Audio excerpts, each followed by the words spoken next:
아주 은혜롭고 감미로운 특주 감사드립니다. 근데 이 곡목이 제목은 가브리엘 오보에인데 어디 OST 아니에요? 아, 그렇군요. 미션에 그 선교사 둘이 그 미전도 종독을 찾아가는 막 절벽을 기어 올라가고 풀숲을 헤치면서 자욱한 안개 속에서 나오는 음악이죠. 예, 우리 인생이 이제 그와 같은 것 같습니다. 그리고 우리 두바이를 새로 개척하는 천박 그레이스 박 선교사님의 또 어울리는 또 OST인 것 같습니다. 예.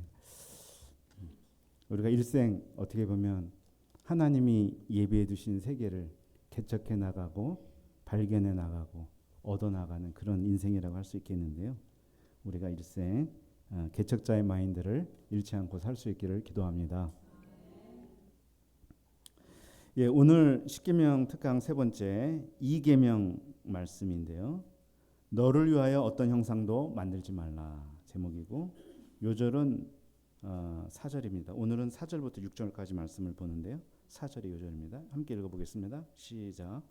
너를 위하여 새긴 우상을 만들지 말고 또 위로 하늘에 있는 것이나 아래로 땅에 있는 것이나 땅 아래 물속에 있는 것에 어떤 형상도 만들지 말며 기도합니다. 하나님 아버지 감사합니다.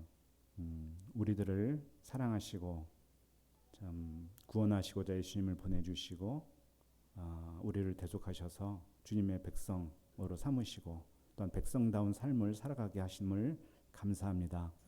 하나님 아버지 잠언 말씀에 의해서 이제 십계명 말씀을 통해서 참 주님의 뜻이 어디에 있고 또한 주님의 기뻐하시는 백성의 삶이 어떤 삶인지 우리가 잘 배우도록 도와주시기를 간절하게 기도합니다. 저희가 정체되지 않고 날마다 더 성장하고 변화되는 삶을 살아갈 수 있도록 도와주시옵소서. 감사하며 예수님의 이름으로 기도합니다. 아멘. 네, 하나님은 오늘 두 번째 계명에서 우상을 만들지 말고 형상도 만들지 말며라고 이렇게 명령을 하셨습니다.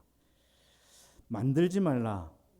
우리 중에는 뭐 이렇게 조각하시는 분들이 계시나 모르겠습니다. 공예업에 종사하는 분들이 안 계시죠. 우리가 어떤 형상을 이렇게 만드는 분은 안 계신 것 같은데, 그럼 우리가 뭐 안 만들기만 하면은 되는 것인가?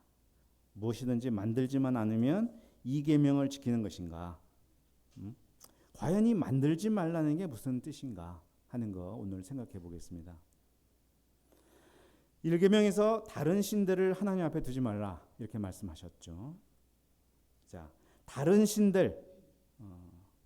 그러므로 이교도들이 섬기는 그런 잡신, 우상은 이미 우리가 1계명에서 다 끝난 거예요. 제쳐진 것입니다.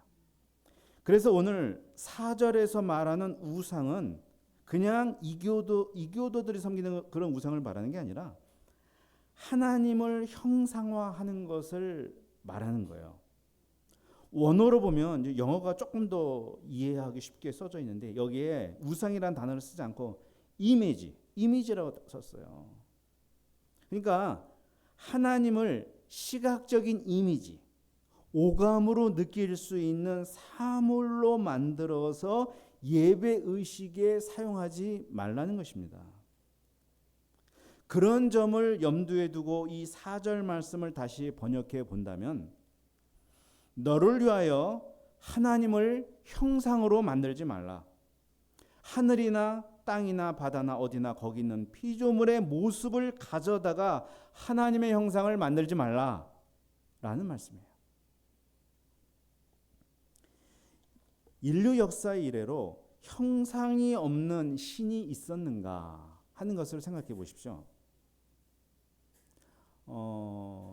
그 이집트에 보면 그 뭐죠? 호르무스인가? 그 소의 그 독수리 형상의 그런 신 제단 있잖아요. 또 뭐 많이 하는 게 소의 형상, 뱀의 형상, 용의 형상, 또 장군, 신선, 선녀와 같은 사람의 형상. 이 종교적 제의가 행해지는 곳에 가보면 형상이 없는 곳이 없어요. 그리스나 로마에 가면 신전이 많고, 중국에 가면 사당이 많고, 일본에 가면 뭐가 많아요? 신사가 많습니다. 신사가 많습니다. 그렇죠? 야스쿠니 신사 뭐 이랬잖아요. 그렇죠?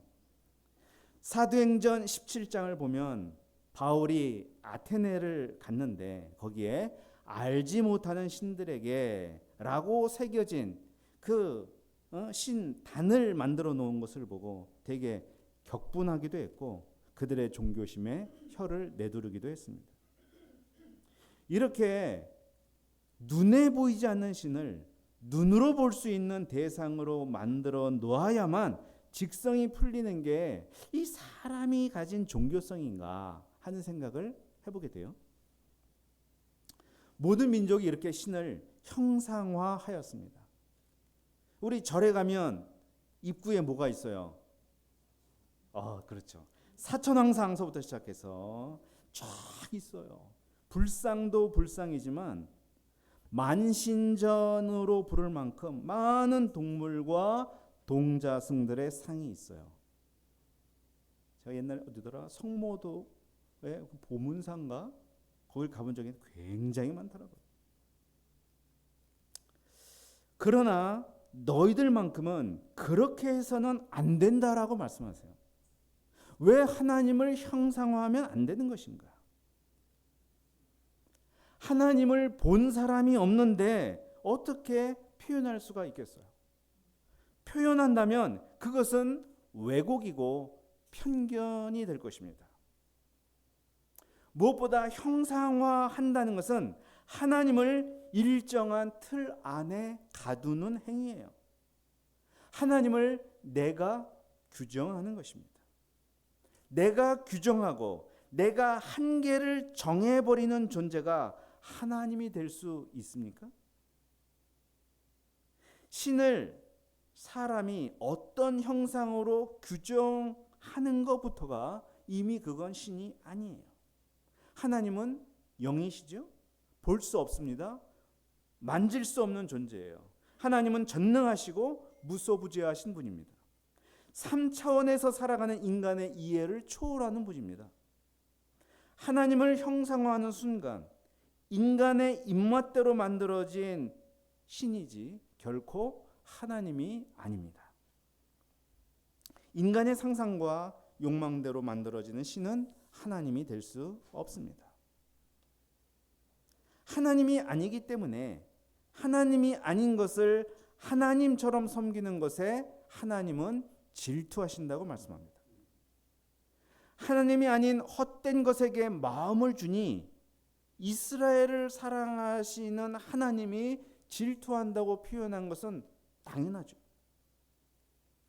그리고 나아가 하나님 아닌 것에게 절하고 섬기는 것이 하나님을 미워하는 행위라고 말합니다. 하나님을 모독하고 멸시하는 것만이 하나님을 미워하는 게 아니고 하나님을 내 기준과 내 방식으로 규정해 섬기는 것도 하나님을 미워하는 것입니다. 그래서 자기 스타일, 자기 방식, 자기가 규정하고 있는 것을 가지고 하나님을 섬긴다고 하는 사람이 굉장히 위험한 거예요. 그러면 하나님이 이렇게 싫어하는 형상화 작업을 인간은 왜 자꾸 하는 것인가? 보고 배운 것이 그것이기 때문이겠죠. 우리가 존경하는 믿음의 조상 아브라함도 하나님께서 부르시기 전, 가나안으로 오기 전에 메소포타미아 갈대아 우르라는 자기 고향에 있었을 때 우상을 조각하여 만들어 팔던 사람이었어요. 고대인들은 다 그렇게 우상을 형상화시키는 일에 매우 친숙했죠. 자, 왜 형상화 작업을 하는가? 또 이유를 보면 이 4절을 보시면 너를 위하여라는 말로 시작합니다. 여기에 답이 있어요. 하나님을 형상화하는 것은 하나님을 존경해서가 아니라 자기 자신이 그런 하나님을 원하기 때문입니다. 나에게 많은 소출을 주시고 많은 자식을 주시고 부와 권세를 주는 분이시기를 원합니다. 딱 돌아보니까 고대 농경사회에서 가장 가치 있는 존재가 누구냐? 일 잘하고 새끼 잘 낳고 집에 많은 부를 가져다 주는 누구예요? 네, 그렇죠. 소였어요. 그래서 하나님도 나를 위해 소처럼 시키는 일 다 하시고 부지런하시고 가져가는 것은 조금이고 내게 해주는 건 많고 그런 분이면 얼마나 좋겠습니까? 그러니까 자연스럽게 내 욕심이 투영이 되는 거예요. 그래서 하나님이 송아지의 형상으로 나타나는 것이죠. 나의 소원을 잘 들어주는 존재가 나의 하나님인 거예요. 왜 돈을 신이라고 그러느냐? 돈이 내 소원을 잘 들어준다고 생각하잖아요. 이스라엘이 하나님을 송아지 모양으로 형상한 일이 성경에 2번 나오죠. 처음에는 출애굽기 32장에 나옵니다. 모세가 십계명 돌판을 하나님으로부터 받기 위해서 시내산에 올라갔어요. 근데 여러 날이 지나도 내려오지 않아요. 그러니까 백성들이 막 불안해했어요. 그래서 아론에게 무슨 말을 했어요? 우리를 인도할 신을 만들어내라! 독촉을 했어요. 그러니까 아론이 불안했어요. 막 소요가 일어날 것 같고 내 입지가 불안하고 그러니까 뭐라고 했냐? 당신들 금부치들을 나한테 가지고 와라. 해서 다 가져오니까 그것으로 황금 송아지를 만들었습니다. 그리고 기가 막힌 게 뭐냐? 이 송아지를 가리켜 하는 말. 너희를 애굽 땅에서 인도해낸 너희의 신이다 말했어요. 어떻게 아론이 그럴 수 있는가? 여호와 하나님이 그들을 애굽 땅에서 인도해 낸 것은 맞죠. 근데 그 서사를 이 송아지에게 갖다 붙이고 있어요. 혼합을 시켜버렸어요. 혼합주의 신앙이 되는 거예요. 사실 이 금송아지는 백성들과 아론의 두려움을 진정시키기 위해 탄생된 존재였어요. 송아지는 그들에게 친숙한 형상입니다. 당시 그 중근동 지역에서 섬기던 바알, 가장 유명한 신인 바알, 그것도 소의 형상이었고, 애굽에서 그들이 섬겼던 그 애굽의 대지의 신도 그 아피스라고 그랬는데 그것도 소의 형상이었어요. 아주 친숙하고 대중적인. 그들을 구원했다고 하는 그 신의 형상이 옆에 있으니 마음이 놓여요. 그들은 그 형상 앞에서 먹고 마시며 뛰놀았다고 말씀해요. 사람이든 돈이든 눈에 보이는 그 무엇이든 그것이 없으면 불안하고 그것이 있어야 안심을 얻는다면 그게 우상이 될 가망성이 크죠. 또 한 번은 열왕기상 12장에 나옵니다. 이스라엘이 북이스라엘과 남유다로 나뉘어졌죠. 북이스라엘의 초대왕이 누굴까요? 예? 예, 여로보암이라는 사람이죠. 여로보암이죠. 자, 근데 여로보암이 딱 보니까 백성들이 절기 때만 되면 제사 지내러 다 남유다로 내려가는 거예요. 왜? 거기 예루살렘 성전이 있으니까. 그러니까 내 백성들은 다 흩어지고 내 나라는 무너질 거라는 두려움에 사로잡혔어요. 하나님이 분명히 10지파를 찢어 여로보암에게 주시면서 네가 내 말을 잘 듣고 지키면 내가 다윗과 함께 있었던 것처럼 너와 함께 있을 것이다 라고 약속하여 주셨지만 그 하나님의 약속을 믿지 못했어요. 그래서 그는 두려워서 금송아지를 만들었고 그것을 2개를 만들어서 베델과 단에 두었습니다. 그리고 백성들에게 뭐라고 말했냐? 피곤하게 예루살렘까지 갈 곳이 없다. 보라, 이것이 너희를 애굽 땅에서 인도해낸 신들이다. 이렇게 말했어요. 아까 아론은 애굽에서 인도해낸 신이다 그랬는데 이번엔 신들로 발전이 됐습니다. 그러자 백성들은 그것을 여호와 하나님으로 믿고 섬기기 시작했어요. 그는 자기 정권을 유지하려고 하나님을 자기 필요에 따라 왜곡하여 적당하게 이용했습니다.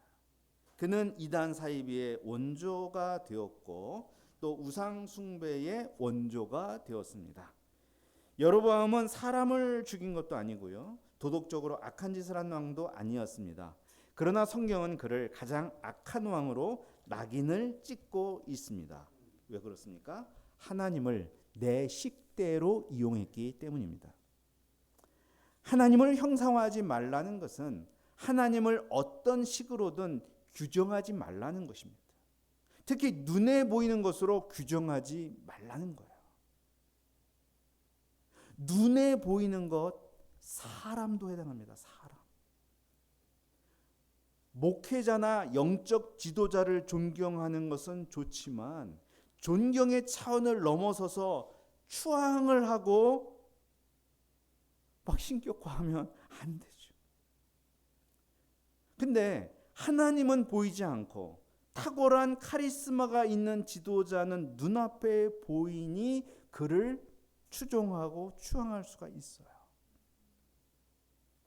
그를 하나님의 전권대사로, 모든 것은 그를 통해서 일하신다라고 전권대사로 생각한다면 그건 우상이 돼요. 우리는 이 사도라는 말 굉장히 신중하게 써야 돼요. 어파슬. 우리가 이제 모임 안에서도 뭐 사도님이라 부를 때가 있고 사도팀이라는 것도 만들기도 하고 뭐 사도요회도 있고 사도란 말을 많이 쓰지만 원칙적으로 사도는 사실 12제자 시대에서 끝난 거예요. 지금은 베드로나 바울 같은 사도가 없습니다. 지금도 여전히 그런 사람이 있다고 말하고 그런 사람을 추종하는 과격한 단체들이 있어요. 탁월한 사람을 우상화하는 것은 그것이 놀랍도록 심리적 안정감과 만족을 주기 때문입니다. 그래서 이 하나님의 종이 되어야 할 이 신자들이 눈에 보이는 사람의 종이 되어버릴 수가 있어요. 역사 속에서 이스라엘이 신앙적으로 가장 잘못한 일이 있어요. 그게 뭐냐? 성전을 우상 숭배한 것입니다. 예루살렘 성전. 그들은 하나님을 예루살렘 성전에 계시고 거기서 택한 백성을 지켜주시는 분으로 규정을 했어요. 물론 성전을 만들도록 하신 분은 하나님이시고 거기서 만나주겠다고 약속하신 분도 하나님이셨어요. 그런데 하나님이 이렇게 말씀했어요. 너희가 나와 한 언약을 버리면 나도 너희를 버릴 것이고 내가 있겠다라고 약속한 이 성전도 버리겠다고 하셨어요.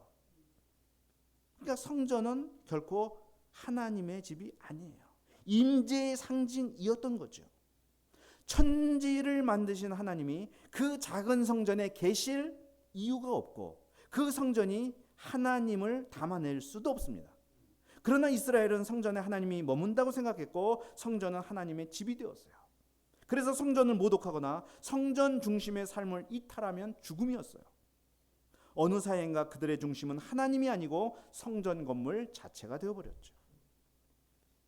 절대화된 성전은 우상이 되었고 하나님은 자기가 거하리라고 약속하셨던 그 성전을 완전히 무너뜨리셨습니다. 예루살렘을 초토화시키셨습니다. 이것이 하나님을 형상화하려고 했던 이스라엘이 받은 보응이었습니다.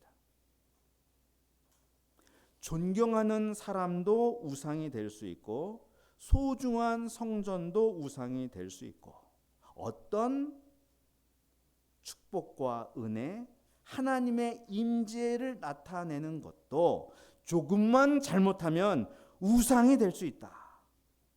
내가 하나님보다 더 애착하게 된다면 그것이 설령 하나님의 축복이라도 우상이 될 수 있다 하는 것이죠. 십자가가 중요합니까? 십자가 중요해요, 안 중요해요? 중요하죠.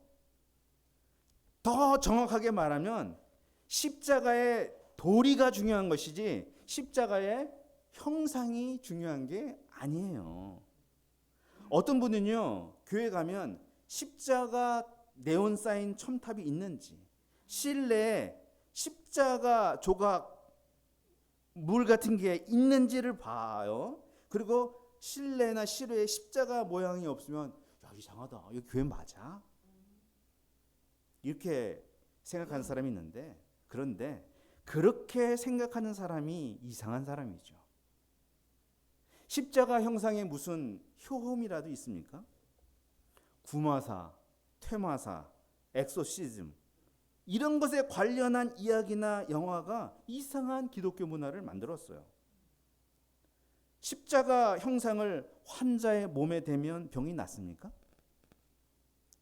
성 베드로 대성당에 가면 베드로 상이 있어요. 저도 한번 가봤습니다. 실제 보니까 엄지발가락이 다 달았더라고요. 하도 거기를 만지면서 기도하고 이렇게 만지면서 기도하면 효험이 있다는 말 때문에 전 세계 관광객들이 다 거기를 만진 거예요. 세상에, 저도 한번 만져봤죠. 네. 뭐 베드로 상에서 뭐가 나오겠습니까? 사람에게 있는 오감 중 이 시각이 가장 강렬하다고 하는 거 인정해요. 듣고 말한 것보다 본 게 오랫도록 기억이 남습니다. 볼 때 마음의 안정도 얻어요. 아기 앞에 늘 엄마의 얼굴이 보여야 안정, 애착이 생기는 거 맞죠. 그러나 하나님마저 형상으로 안정, 애착을 갖고자 해서는 안 됩니다. 왜 그렇습니까? 하나님은 영이시고 보이지 않습니다. 고린도후서를 보면 이런 말씀이 있어요. 보이는 것은 잠깐이요 보이지 않는 것이 영원함이니라. 우리는 보는 것으로 살지 않고 믿음으로 사는 사람이다. 보이지 않는 세계가 보이는 세계보다 더 크고 영원하기 때문이며 그 세계는 오직 믿음으로만 다가갈 수 있습니다. 하나님을 향한 열망은 좋습니다. 그러나 그게 형상으로 표현되어서는 안 됩니다. 모든 이교와 기독교의 가장 근본적인 차이가 이것입니다. 모든 종교는 인간 자신이 신을 만듭니다. 자기가 생각하고 궁리해서 신을 만들어 세워놓고 절하고 섬깁니다. 그렇게 신에게 다가간다고 말해요. 그러나 기독교는 정반대, 내가 다가갈 수 있는 게 아니라 하나님이 다가오셔야 됩니다. 그래서 하나님은 우리에게 자신을 말씀을 통해서 보여주시고 경험하게 하시고 인격적 관계를 맺도록 하십니다.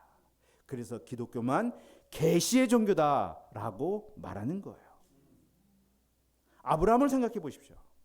하나님은 그에게 형상으로 나타나셨나요? 말씀으로 나타나셨습니다. 아브라함은 하나님의 형상을 쫓아간 것이 아니라 하나님이 주신 약속의 말씀을 쫓아갔다고 창세기는 말씀합니다. 아브라함은 그의 말년에 모든 것을 준비하시는 여호와 이레의 하나님을 만났습니다. 그의 고백은 여호와 이레예요. 하나님은 그에게 여호와 이레의 하나님으로서 계시해 주신 거죠. 야곱에겐 어떤 하나님으로 계시해 주셨을까요? 베델의 하나님도 맞죠. 근데 고백한 말.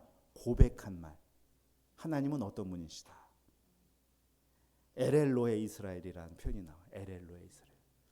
하나님은 진짜 나의 하나님이시다. 그러니까 야곱을 이스라엘로 변화시켜 주시는 그 하나님이시다. 그 하나님이 야곱에게 계시가 된 거죠. 모세에게 하나님은 어떤 분이셨는가? 오늘 완전 성경 시험이네. 모세에게 하나님 어떤 분이셨는가? 예? 예, 그것도 맞습니다. 맞습니다. 예. 근데 그가 느낀 여호와 니시, 승리를 주시는 나의 깃발 여호와 니시, 치료하신 여호와 라파, 그런 표현들이 나와요. 그게 내가 만난 하나님이야. 그에게 그것이 계시가 된 거예요. 그러니까 하나님이 계시해 주심으로 하나님을 알고 하나님이 계시해 주시는 만큼 하나님에 대한 이해가 높아졌어요. 계시를 통해 하나님 알고 하나님을 예배하는 신앙, 그게 기독교 신앙이며 그게 우상 숭배와 구별되는 점입니다. 그러므로 우리는 하나님을 눈으로 보려고 할 것이 아니라 말씀을 통해 하나님을 느껴야 됩니다. 십자가 형상을 찾을 것이 아니라 성경에 게시된 십자가의 정신을 찾아야 됩니다. 표적을 구할 것이 아니라 보이지 않는 하나님의 형상이며 계시의 최종 완성자가 되시는 예수님을 따라가야 됩니다. 우리가 말씀에 순종하는 것만이 하나님을 형상화하지 않고 하나님의 방법대로 하나님을 섬기는 길입니다.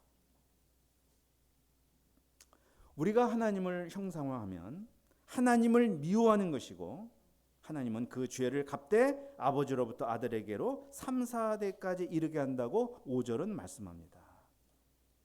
그러면 하나님 좀 째째하네. 하나님 무섭네. 치사해. 막 이렇게 말하는 사람이 있어요.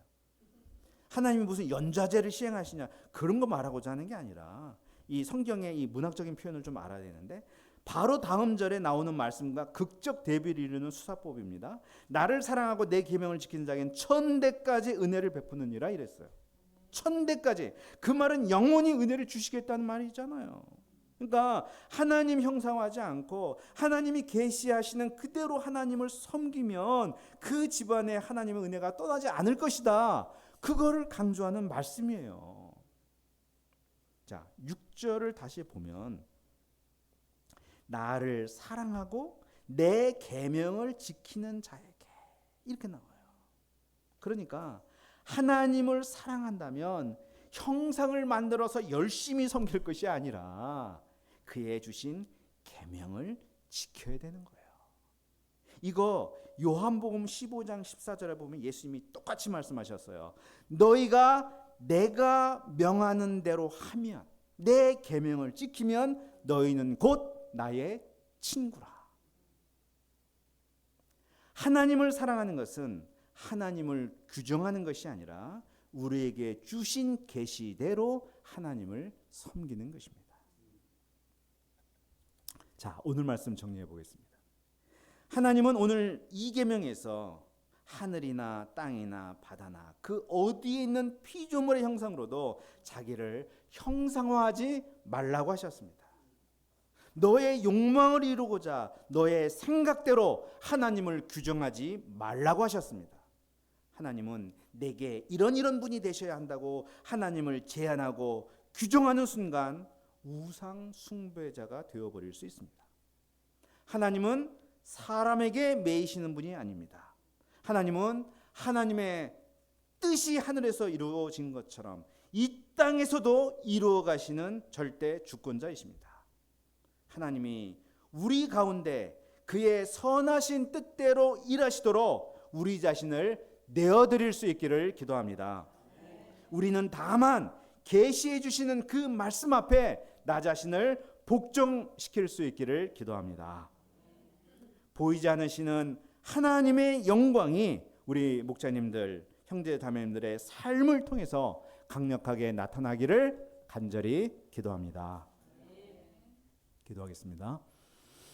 하나님 아버지 감사합니다. 오늘 말씀을 통해서 참 우상을 섬기는 것도 문제지만 하나님을 형상화해서 내 방식대로 나의 규정을 가지고 하나님을 섬기는 것도 문제인 것을 알려주셔서 감사합니다. 우리는 절대 그렇게 할 수 없고 말씀을 통해 계시해 주신 대로 우리는 하나님께 나아갈 수 있음을 알려주셨습니다. 하나님 아버지, 우리가 말씀의 기초에서 우리에게 보여주시고 알려주시는 대로 우리가 순종하여 살아갈 수 있도록 도와주시기를 간절히 기도합니다. 감사하며 예수님의 이름으로 기도합니다. 아멘.